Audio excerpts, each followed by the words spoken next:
শিক্ষার কাছে কিছু আমরা যেরকম সকাল থেকে বলছিলাম যে কি কি প্রশ্ন পরিকল্পনা রয়েছে, তো মানুষজনের কি কি প্রত্যাশা সেটা একটুখানি পরপর কয়েকটা বলি, যেগুলো আমিও পয়েন্ট করে রেখেছি। প্রথম বিষয় হচ্ছে, প্রথম প্রত্যাশা রয়েছে, মানে প্রত্যাশা এবং পয়েন্ট আলোচনা, তা হচ্ছে এই মুহূর্তে পশ্চিমবঙ্গে যেখানে চাকরি নেই, যেখানে এমপ্লয়মেন্ট নেই, সেখানে একটা বড় অংশের মানুষ তারা নিজেরা পশ্চিমবঙ্গে তারা আর কি সেলফ প্রোক্লেমড আর কি তারা গাইড হয়ে গিয়েছে। এবং আপনি জানেন নিশ্চয়ই, এখানে প্রচুর লোক লিখছেন যে প্রচুর ব্লগার রয়েছে, প্রচুর ব্লগার এবং ভ্লগার যারা ব্লগ করেন, তারা নিজেরাই দায়িত্ব নিয়ে বিভিন্ন জায়গায় যান এবং মানুষজনকে জানান যে এটা এখানে রয়েছে, পশ্চিমবঙ্গে ওই রয়েছে, তাই রয়েছে, এবং এটা একটা প্যারালাল প্রফেশন হয়ে গেছে, আমাদের সিস্টেমের বাইরে একটা প্যারালাল প্রফেশন। তো তাদের জন্য কোনো কিছু ভাবনা চিন্তা রয়েছে কিনা সরকারের? সেটা দুটো ভাগে ভাগ করে দিই আমি।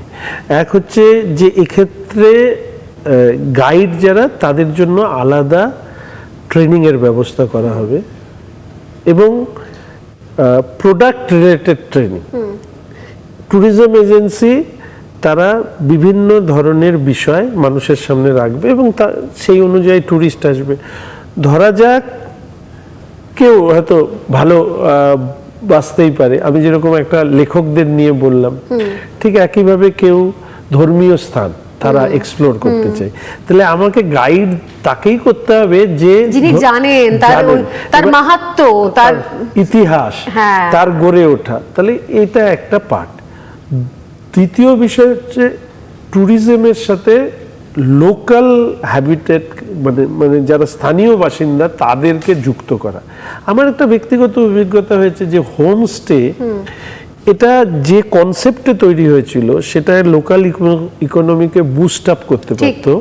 আমি কি দেখলাম যে হোমস্টের নামে কিছু ওই অঞ্চলে থাকে না, বাইরের থেকে এসে তারা ওটাকে কিনে নিয়ে এদেরকে কিছু পয়সা দিয়ে, এই হোমস্টে কনসেপ্টের একটা বড় বিষয় ছিল আমি যে জায়গায় যাচ্ছি সেখানকার খাদ্যাভ্যাস, সেখানকার সংস্কৃতি, সেখানকার পোশাক পরিচ্ছদ, তার সাথেও আমি পরিচিত হব। কিন্তু আমরা কি দেখলাম, হোমস্টেতে গিয়ে এক নতুন কনসেপ্ট, মানে ওটা হোটেলের মতন হয়ে গেল।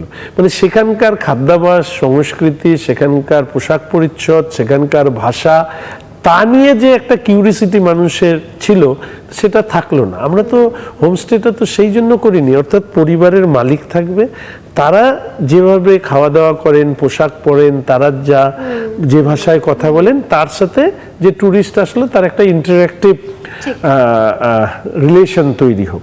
তো এটা হলো না। এই ব্যাপারে আমি কথা বলেছিলাম। পরবর্তীকালে হোমস্টের গাইডলাইন না মেনে যেভাবে হোমস্টেগুলো নির্বিচারে করা হয়েছে, তাতে লাভের বদলে প্রকৃতির উপরে চাপ বেড়েছে। আর অনিয়ন্ত্রিত যদি পর্যটন হয়, সেটা পরিবেশের পক্ষে ভয়ঙ্কর বিপজ্জনক। এবং সেই জন্য নিয়ন্ত্রিত, দার্জিলিংও সেই অবস্থার মধ্যে রয়েছে। মানে দার্জিলিং নিয়ে একটা বড় পরিকল্পনা রয়েছে। আমি তো পাহাড়ের ছেলে, আমার মেল আইডিতেও দার্জিলিং শব্দটা আছে। তো এবার ওখানে এই যে ধরুন আমার ট্যুরিস্ট, আমার পশ্চিমবঙ্গের ট্যুরিস্ট, কেউ সিকিমগামী হয়ে যাচ্ছে, কেউ আসাম চলে যাচ্ছে, কেউ এদিকে চলে যাচ্ছে, কেন যাচ্ছে? এই প্রশ্নটা যদি আমরা ভালো করে খুঁজবার চেষ্টা করি উত্তর, তাহলে কিন্তু আমাদেরই দুর্বলতাগুলো সামনে আসছে। ফলে স্বাভাবিকভাবে যারা বিশেষজ্ঞ মানুষ আছেন, যারা স্টেক হোল্ডার্সরা আছেন, আর সবশেষে ক্যাবিনেট এবং মুখ্যমন্ত্রী আছেন, ভাবনা অনেক আছে। কিন্তু ওই যে আমি বললাম, যতক্ষণ না এটা ক্যাবিনেটের মধ্যে দিয়ে মুখ্যমন্ত্রী দ্বারা ঘোষিত হচ্ছে, ততক্ষণ পর্যন্ত আমাকে ভাবনাগুলো ব্যক্তি স্তরেই রাখতে চাই।